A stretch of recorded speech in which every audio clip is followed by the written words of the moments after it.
မှာစိတ်ရကြတဲ့အချိန်လမ်းပြောက်တဲ့အချိန်တွေရှိတတ်ကြပါတယ်။အဲ့ဒီလိုအချိန်မျိုးမှာသင်ကိုအမောင်ကျဲကနေအလင်းစီခေါ်ဆောင်သွားနိုင်မဲ့စကလုံးတွေရှိတယ်ဆိုတာသိရုံမလား။အဲ့ဒီစကလုံးတွေကတော့ဤနေ့ချက်တန်ခင်မစားသေးတဲ့ဆရာကြီးပီမိုးနီးရဲ့ဇာတ်တွေထဲကအနှစ်သာရတွေပဲဖြစ်ပါတယ်။ဆရာကြီးရဲ့စာတွေကသင်ကိုဘယ်လိုခွန်အားတွေပေးမလဲဆိုတာကိုဒီဗီဒီယိုမှာဆက်လက်ကြည့်ကြရအောင်။ကိုရန်ထူးချွတ်ရင် personal excellence ကိုအချက်5ချက်နဲ့ပြောပြပေးသွားမှာပါ။နံပါတ်1မိမိကိုမိမိယုံကြည်မှုတည်ဆောက်ခြင်း self confidence ဆရာကြီးကလူတစ်ယောက်ရဲ့အောင်မြင်မှုဟာကိုယ့်ကိုယ်ဘယ်လောက်ယုံကြည်တယ်လဲဆိုတာပေါ်မူတည်တယ်လို့ဆိုပါတယ်။အတွေ့အခေါ်သူတစ်ပါးချက်နှိမ့်ကြတယ်လို့ယူဆနေတဲ့ insecurity စိတ်ကိုအမြင့်ဖြတ်ဖို့လိုအပ်ပါတယ်။လက်တွေ့သုံးချမှုကိုမှရှိတဲ့အတချက်ကိုရှာဖွေပြီးအဲ့ဒီအပေါ်မှာအခြေခံကယုံကြည်မှုတိုးပွားအောင်လေ့ကျင့်ရပါမယ်။ကိုယ့်ကိုယုံကြည်မှသာသူတစ်ပါးကတင့်ကိုယုံကြည်လာမှာဖြစ်ပါတယ်။နံပါတ်2အချက်ကပြည့်ရခြင်းကိုတက်ဖြည့်ခြင်း overcoming laziness ပြည့်ချင်းဟာ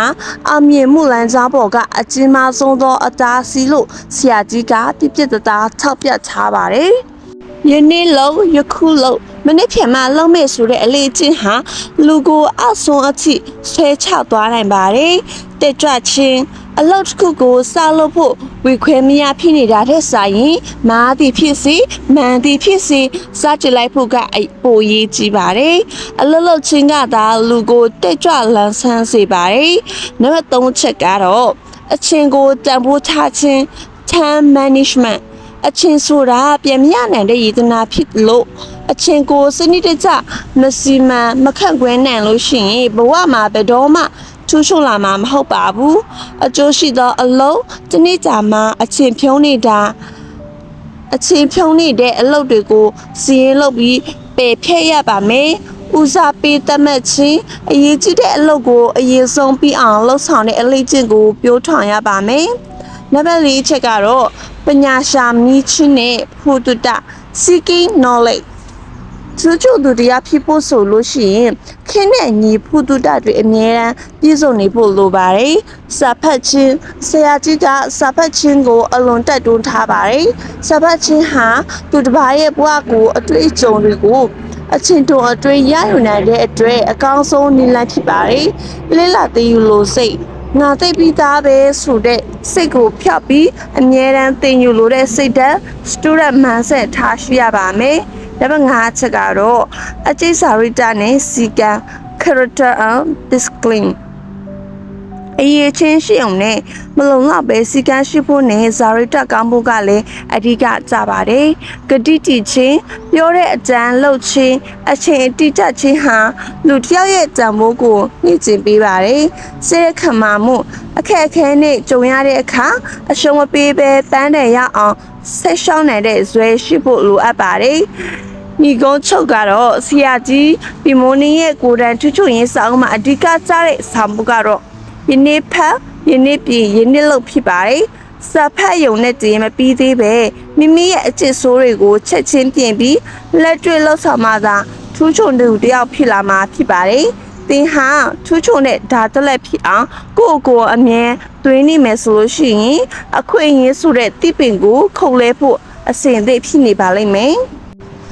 လော်ကီလန်ညုံ Worldly Wisdom ရဲ့အနှစ်သာရများကိုလည်းအချက်5ချက်နဲ့ပြောပြပေးသွားမှာဖြစ်ပါတယ်။နံပါတ်1အချက်ပေါင်းသင်းဆက်ဆံရေးအမှုပညာ The Art of Relationship လောကမှာကြောက်သေးအမြင်ဖို့မလွယ်ပါဘူး။ပတ်ဝန်းကျင်နဲ့တဟိုင်ဇာတဖြစ်ဖို့အဓိကကြပါတယ်။လူမျိုးစိတ်ထွေလူတစ်ယောက်ချင်းစီရဲ့စရိုက်ကိုနားလည်အောင်စ조사ပြီးလိုက်လောညီထွေဆက်ဆံတတ်ဖို့လိုပါတယ်။မစ်စေကောင်းရှာဖွေခြင်းကိုအကျိုးပြုမဲ့အသိပညာပေးမဲ့မိတ်ဆွေတွေကိုပေါင်းသိဖို့နဲ့အကျိုးမဲ့သူတွေကိုရှော့ချဖို့လမ်းညွှန်ပါတယ်။နှိမ့်ချခြင်းမာနကိုရှော့ချပြီးအောက်ခြေလူတန်းစားကအစားအထက်လူကြီးအဆုံးအားလုံးနဲ့ချိုသားစွာဆက်ဆံခြင်းကအခွင့်အလမ်းတွေကိုပိုရစေပါတယ်။နံပါတ်2အချက်က စကားပြောဆိုမှုအတတ်ပညာ effective communication စကားတစ်ခုကလူကိုအောင်မြင်စေသလိုစကားတစ်ခုကပဲလူကိုပျက်စီးစေနိုင်တယ်လို့ဆရာကြီးကဆိုပါတယ်လူရင်းကိုပြောပါစကားများရုံနဲ့မပြီးပဲချီရောက်တဲ့စကားဖြစ်ဖို့လိုအပ်ပါတယ်နားထောင်သူဖြစ်ပါသူတစ်ပါးစကားပြောတာကိုတေချာနားထောင်ခြင်းကတစ်ဖက်လူရဲ့ယုံကြည်မှုကိုရရှိစေတဲ့အကောင်းဆုံးနည်းလမ်းဖြစ်ပါတယ်အချက်အလက်ဖြစ်ပြောဆိုခြင်းခံမာတဲ့အထောက်အထားနဲ့ရုပ်တည်ရှိပြောဆိုတတ်ဖို့လေ့ကျင့်ရပါမယ်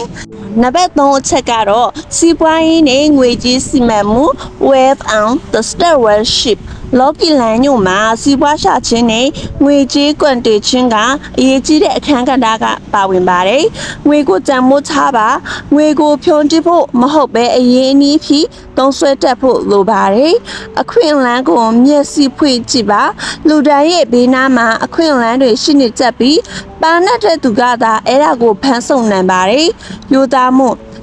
မှုမရှိတဲ့စီးပွားရေးဟာရရှိမှမတည်မြဲနိုင်ဘူးလို့ဆရာကြီးကပြတသားတတိပေးပါတယ်။နံပါတ်4ချက်ကတော့ပါနတ်မှုနဲ့အမျှော်အမြင် threat and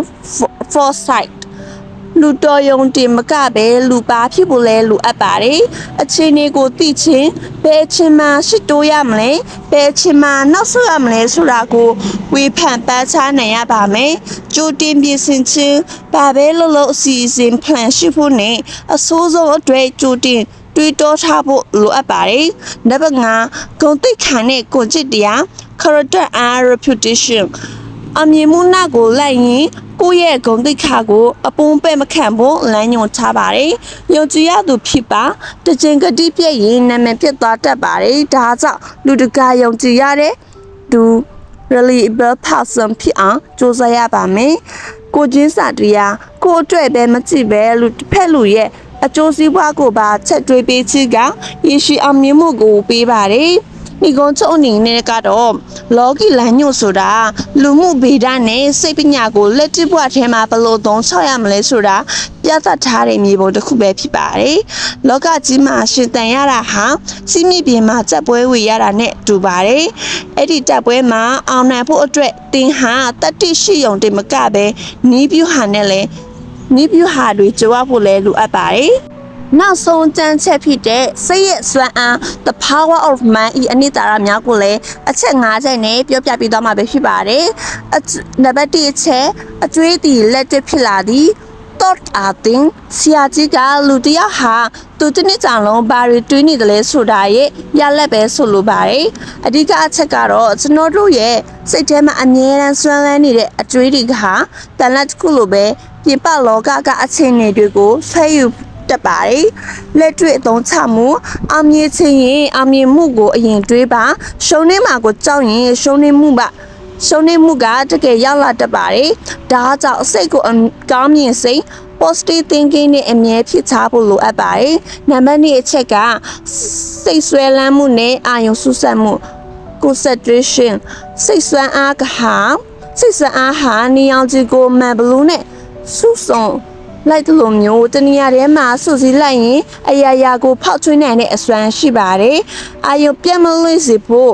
အလုပ်တစ်ခုလုပ်ရင်အဲ့ဒီအလုပ်တစ်ခုပေါ်မှာပဲစိတ်ကိုအကုန်ပုံအောထားရပါမယ်။စီပြန့်လိုက်သွားရင်ဘယ်တော့ပဲကြော်နေပါစေ။ထိရောက်တဲ့ရလက်မထွက်နိုင်ပါဘူး။လက်ချစ်ကံစိတ်ကိုညီအောင်ထားပြီးမိမိလိုချင်တဲ့ပန်းတဲ့တစ်ခုတည်းကိုပဲစူးစိုက်ချစ်တဲ့အလေးချစ်ကိုပြိုးထောင်ရပါမယ်။နံပါတ်3အချက်ကစိတ်ကူးပုံဖော်ခြင်း creative visualization တဟာအမြင်သူတန်းအသုံးချတဲ့လက်ဝဲချက်ပဲဖြစ်ပါတယ်။မိမိဖြစ်ချင်တဲ့ပုံရိပ်ကိုစိတ်ထဲမှာပြုတ်ရှင်ကြည့်သလိုအရင်မြင်အောင်နေဖို့လိုအပ်ပါတယ်။ရုံလုံးဖော်ခြင်းသင်ဟာချမ်းသာခြင်းနဲ့ဆိုရင်လို့ရှိရင်ချမ်းသာနေတဲ့ဘဝကိုစိတ်ထဲမှာအသေးစိတ်ပို့ဖော်ကြည့်ပါအဲ့ဒီပုံရိပ်ကသင်ရဲ့မသိစိတ် subconscious mind ကိုတွန်းအားပေးပြီးလက်တွေ့ဖြစ်လာအောင်လမ်းစရှာပေးပါလိမ့်မယ် နံပါတ်၄အချက်မတိစိတ်ကိုအသုံးချခြင်း the subconscious mind ကျမတို့ရဲ့တိစိတ်ထဲမတိစိတ်ကပို့ပြီးစွမ်းအားကြီးပါတယ်မတိစိတ်ထဲကိုချက်ပေးလိုက်တဲ့အချက်လက်မှန်သမျှဟာအိတ်နေရင်းတောင်အလုံးလုံးနေပါတယ်အိတ်ခါနီလေးကျင့်ကံညအိတ်ခါနီအချိန်မှာကိုယ့်ရဲ့ပန်းနှံတွေကိုပြုတ်ဆိုတာဒါမှမဟုတ်တွေးတောတာဟာမတိစိတ်ထဲကိုဓာတ်ရိုက်ရောက်ရှိစေပြီးနောက်တစ်နေ့မှာတက်ကြွတဲ့ခွန်အားတွေကိုရရှိစေမှာပဲဖြစ်ပါတယ်နံပါတ်5အချက်ကြောက်ရွံ့မှုကိုအောင်နိုင်ခြင်းကြောက်ရွံ့ခြင်းဟာစိတ်ဆွမ်းအားကိုဖျက်ဆီးတဲ့အစိတ်အတောက်ဖြစ်ပါတယ်တတိကြောက်နေတဲ့အလုပ်ကိုမလုပ်ပဲရှောင်နေမဲ့အစားကြောက်တဲ့အလုပ်ကိုထိတ်တန့်ရင်ဆန်လိုက်တဲ့အခါကြောက်စိတ်ဟာအလိုလိုပြတ်ကွယ်သွားတတ်ပါတယ်မိမိကိုအမိတ်ပေးခြင်းငါလုံနိုင်တယ်ငါမှစွမ်းအားရှိတယ်ဆိုတဲ့စိတ်ဓာတ်ခွန်အားဖြစ်စကလုံး affirmation တွေနဲ့ကိုအမြဲနိုးဆော်နေရပါမယ်။ဒီကုန်းဆုံးအနေနဲ့ကတော့စိတ်ဆန်းအားဆိုတာပြင်ပလောကကိုပြောင်းလဲဖို့စ조사နေမဲ့အစားမိမိရဲ့အတွင်းစိတ်ကိုအရင်ဆုံးပြုပြင်ပြောင်းလဲဖို့တင်စားပေးတဲ့ပညာရဲ့ပဲဖြစ်ပါတယ်။စိတ်ဓာတ်မှာကြောတဲ့သူတရားအတွက်လောကမှာမဖြစ်နိုင်တဲ့အရာမရှိသလောက်ပါပဲ။သင်ဟာသိစိတ်ရဲ့အရှိသခင်ဖြစ်ပါစေ။သိစိတ်ရဲ့ဂျုံမဖြစ်ပါစေနဲ့။